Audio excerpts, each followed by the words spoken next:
வணக்கம் மக்களே, welcome back to crazy tech Tamil. இன்றைக்கி நம்ம இந்த வீடியோவில் ஒரு இன்ட்ரெஸ்டிங்கான வீடியோ தான். நிறைய பேர் வந்து விண்டோஸ் இப்போ யூஸ் பண்ணியிருப்பீங்க. நம்ம சேனல்லே unsupported பீஸில் எப்படி இன்ஸ்டால் பண்ணுறதுன்னு சொல்லிட்டு போட்டிருந்தேன். அதே வந்து நிறைய பேர் எனக்கு விண்டோஸ் 11 பார்த்தீங்கன்னா கொஞ்சம் லேகியாக இருக்குது ப்ரோ, நான் விண்டோஸ் 11 October 5 ரிலீஸ் பண்ணுறாங்க, அப்போ நான் போட்டுக்கிறேன், அது வரைக்கும் நான் விண்டோஸ் 10 யூஸ் பண்ணுறேன், எப்படி ரோல் பேக் பண்ணுறதுன்னு கேட்டிருந்தீங்க. இந்த வீடியோ நான் உங்களுக்காக அதான் செஞ்சு காட்ட போகிறேன். ரொம்பவே சிம்பிள் தான். விண்டோஸ் 11 நிறைய பேருக்கு பிடிக்கல, எனக்கு பிடிச்சிருக்கு. பட் நீங்கள் கேட்கறனால நான் உங்களுக்கு வீடியோ போடுறேன். ஃபஸ்ட் நீங்கள் வந்து செட்டிங்ஸ்குள்ளே போய்க்குங்க.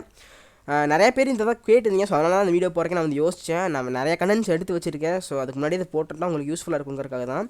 இதில் செட்டிங்ஸ்க்கு வந்து பார்த்தீங்கன்னா விண்டோஸ் அப்டேட்டு லாஸ்ட்டில் இருக்கும். ஸோ அதை கிளிக் பண்ணிங்க. அதை கிளிக் பண்ணிட்டு உள்ளே வந்தீங்கன்னா உங்களுக்கு இந்த மாதிரி தான் இருக்கும். இந்த இடத்துல அட்வான்ஸ்டு ஆப்ஷன்ஸ்னு சொல்லிட்டு ஒரு ஆப்ஷன்ஸ் இருக்கும். அதை கிளிக் பண்ணுங்கள். நீங்கள் கிளிக் பண்ணோன்னே லைட்டாக கீழே ஸ்க்ரோல் பண்ணிங்கன்னா ரெக்கவரின்னு சொல்லிட்டு ஒரு ஆப்ஷன் வரும். ஸோ ரெக்கவரி கிளிக் பண்ணிக்கங்க. ரெக்கவரி கிளிக் பண்ணதுக்கப்புறமா இந்த இடத்துல தான் உங்களுக்கு கோ பேக்குன்னு சொல்லிட்டு ஒரு ஆப்ஷன் இருக்கும். இது விண்டோஸ் 11 சொல்லியிருந்தாங்க, மைக்ரோசாஃப்ட்டே சொல்லியிருந்தாங்க. அதாவது நான் விண்டோஸ் 11 நிறைய பேருக்கு பிடிக்காது, ஏன்னா இப்போதைக்கு நாங்கள் வந்து ஆப்டிமைஸே பண்ணலை. ஆப்டிமைஸ்டு வெர்ஷன் October 5 தான் வரும். ரொம்பவே லோ எண்ட் பிசிக்கு அதை எடுக்கும். ஸோ அது வரைக்கும் நீங்கள் இந்த பீட்டா வெர்ஷன் யூஸ் பண்ணுங்கள், இல்லைனா நீங்கள் கோ பேக்கும் பண்ணிக்கலாம்னு அவங்களே சொல்லியிருந்தாங்க. நம்ம வந்து கோ பேக் எப்படின்னு சொல்லி தந்துறேன். நீங்கள் கோ பேக் கிளிக் பண்ணிட்டீங்கன்னா உங்களுக்கு இந்த மாதிரி தான் ஓப்பன் ஆகும், ஒரு விண்டோ ஓப்பன் ஆகும். ஓப்பன் ஆனதுக்கப்புறமா அது ஆஸ் யூஷுவல் ஒரு கொஞ்சம் நேரத்துக்கு சுற்றுனதுக்கப்புறம் என்ன பிரச்சனை உங்களுக்குன்னு கேட்கும். விண்டோஸ் 11 எதனால் உங்களுக்கு பிடிக்கலன்னு கேட்கும். நீங்கள் இதுக்கு ஏதாச்சும் கொடுக்குறதுனா கொடுத்துக்கோங்க. ஃபார் மோர் ரீசன்ஸ்னு கொடுத்துட்டு நீங்கள் உங்களுக்கு பக் இருக்குது அதெல்லாம் நீங்கள் சொல்லணும், அதையும் நீங்கள் வந்து சொல்லலாம். அது வந்து மைக்ரோசாஃப்ட்டுக்கு அது வந்து அந்த இது வந்து கொண்டு போயிடும். எனக்கு வந்து பார்த்தீங்கன்னா ஸ்லோவராக இருக்குது. விண்டோஸ் 10 ஃபாஸ்ட்டாக இருக்குது, விண்டோஸ் 11 ஸ்லோவாக இருக்குங்கிற ஆப்ஷன் நான் கிளிக் பண்ணி நெக்ஸ்ட் கொடுத்துட்றேன். இது ஃபுல் அண்ட் ஃபுல் ஆப்ஷனல் தான், நீங்கள் கொடுக்குறதா உங்கள் இஷ்டம் தான். நெக்ஸ்ட் அப்டேட் பண்ணுறதான்னு கேட்கும். நோ தேங்க்ஸ் கொடுத்துருங்க. நீங்கள் மறுபடியும் அதை ஓகே கொடுத்தீங்கன்னா மறுபடியும் நீங்கள் விண்டோஸ் 10 வந்ததுக்கப்புறமும் உங்களுக்கு விண்டோஸ் 11 போயிடும். நான் சொல்கிறது உங்களுக்கு புரியாதுன்னு நினைக்கிறேன். சரி, பார்த்துக்கலாம் விடுங்க. அதுக்கப்புறமா நீங்கள் நான் டிஸ்பிளேல காமிச்சது நீங்கள் செட் பண்ணிட்டு நான் பண்ணதை அப்படியே நீங்கள் வந்து பண்ணிடுங்க. பண்ணதுக்கப்புறம் ரீஸ்டார்ட் ஆகும் உங்களுக்கு. இது வந்து பார்த்தீங்கன்னா 20 மினிட்ஸ்லேருந்து 30 மினிட்ஸ் வரைக்குமே எடுத்துக்கும். எஸ்எஸ்டியாக இருந்தால் கொஞ்சம் சீக்கிரமாகவே உங்களுக்கு வந்து நடந்துடும். என்னோடது வந்து பார்த்தீங்கன்னா ஹார்ட் டிஸ்க் தான். ஸோ அதனால் எனக்கு வந்து கொஞ்சம் ப்ராசஸ் வந்து ஸ்லோவாக தான் இருக்கும். ரீஸ்டார்ட் வந்து ஆனதுக்கப்புறமா உங்களுக்கு ஃபஸ்ட் உங்களுடைய கம்ப்யூட்டர் நேமோட லோகோ, அதாவது உங்கள் லேப்டாப் இல்லைனா உங்களோட மதர் போர்டோட லோகோ வரும். ஸோ அந்த லோகோ வந்ததுக்கப்புறமா ஆஸ் யூஷுவல் உங்களுக்கு விண்டோஸ் 10 பூட் ஆகி வரும். நான் உங்களுக்கு இந்த வீடியோவில் ஃபுல்லாகவே காமிச்சிருக்கேன் எப்படின்னு சொல்லிட்டு. எனக்கு வந்து பார்த்தீங்கன்னா நான் கேமிங் பெஞ்ச் மார்க் எடுத்தேன். விண்டோஸ் 11க்கும் விண்டோஸ் 10க்கும் இல்லை விண்டோஸ் 10 பார்த்தீங்கன்னா நல்லாவே பெர்ஃபார்ம் பண்ணிச்சு. ஒரு சில கேம்ஸில் விண்டோஸ் 11 நல்லா பெர்ஃபார்ம் பண்ணிச்சு. அதுக்கப்புறமா உங்களுக்கு இந்த மாதிரி தான் ஒரு restoring your previous version of விண்டோஸ்னு சொல்லிட்டு நீங்கள் இது கொஞ்சம் நேரம் மட்டும் வெயிட் பண்ணுங்கள், உங்களுக்கு சீக்கிரமே வந்துடும். நான் வந்து ஃப்ரீ ஃபயர் அதாவது ப்ளூ ஸ்டாக்ஸ் 5 பெஞ்ச் மார்க் எடுக்கும்போது அப்படியே எஃபிஎஸ் ட்ராப் ஆச்சு. 15 தான் வந்துச்சு எனக்கு ஆவரேஜ் எஃபிஎஸ்ஸே. ஆனால் விண்டோஸ் 10 ஸ்மூத்தில் வச்சு விளாண்டிங்கன்னா உங்களுக்கு 30லேருந்து 35 40 வரைக்குமே எஃபிஎஸ் வந்துச்சு. ஆனால் விண்டோஸ் 11 அப்படியே டவுன் ஆச்சு. அதுக்கு என்ன ரீசன் சொல்லிட்டு இப்போ வரைக்கும் எனக்கு தெரியல. நான் அசாசின்ஸ் கிரீட் ரோகில் பார்த்தீங்கன்னா விண்டோஸ் 10 எனக்கு வந்து 30 எஃபிஎஸ் வந்துச்சு, ஆனால் விண்டோஸ் 11 40 எஃபிஎஸ் வந்துச்சு. இது எதனாலன்னு தெரியல. GTA 5 பொறுத்த வரைக்கும் ரெண்டுமே ஈக்குவலாக தான் வந்துச்சு. பெரிய வித்தியாசம் எதுவுமே இல்லை. ரெண்டுமே ஓரளவுக்கு எப்பயும் போல 20 எஃபிஎஸ் தான், அதுக்கு மேலே வரல.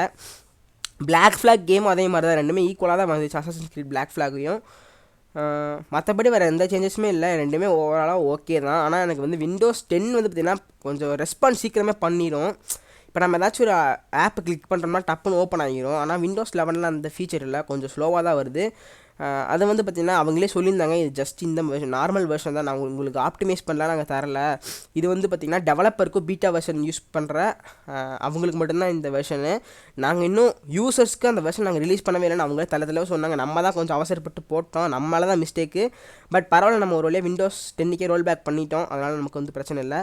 அதுக்கப்புறமா உங்களுக்கு மறுபடியும் இந்த மாதிரி கொஞ்சம் ஸ்டக்கான மாதிரி தெரியும், பயப்படாதீங்க. அதுக்கப்புறம் உங்களுக்கு எப்பயும் போல உங்களோட விண்டோஸோட ஹோம் ஸ்க்ரீன் வந்துடும். இதில் நீங்கள் ஆஸ் யூஷுவல் உங்களுடைய பாஸ்வேர்டு போட்டுக்கோங்க. தயவு செஞ்சு உங்கள் பாஸ்வேர்டை மறந்துடாதீங்க. விண்டோஸ் 10க்கு நீங்கள் என்ன செட் பண்ணீங்களோ விண்டோஸ் 11க்கு சில சமயம் அதே பாஸ்வேர்டெலாம், சில சமயம் வேறு பாஸ்வேர்டு கூட வரலாம். ரெண்டையுமே நீங்கள் ஞாபகம் வச்சுக்கோங்க.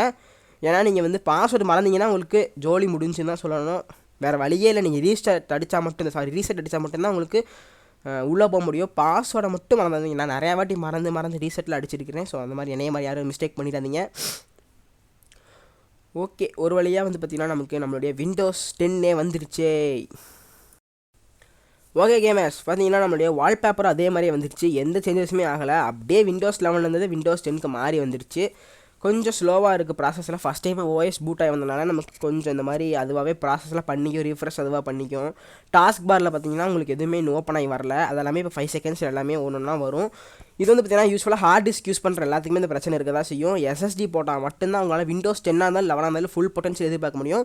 ஹார்ட் டிஸ்க்கு அதாவது எஸ்எஸ்டியில் ஹார்ட் டிஸ்க் தான். நீங்கள் விண்டோஸ் 7 தான் கரெக்டான வாய்ஸ். ஆனால் நமக்கு விண்டோஸ் 7லாம் போட்டால் நிறையா விஷயங்கள் கிடைக்காது.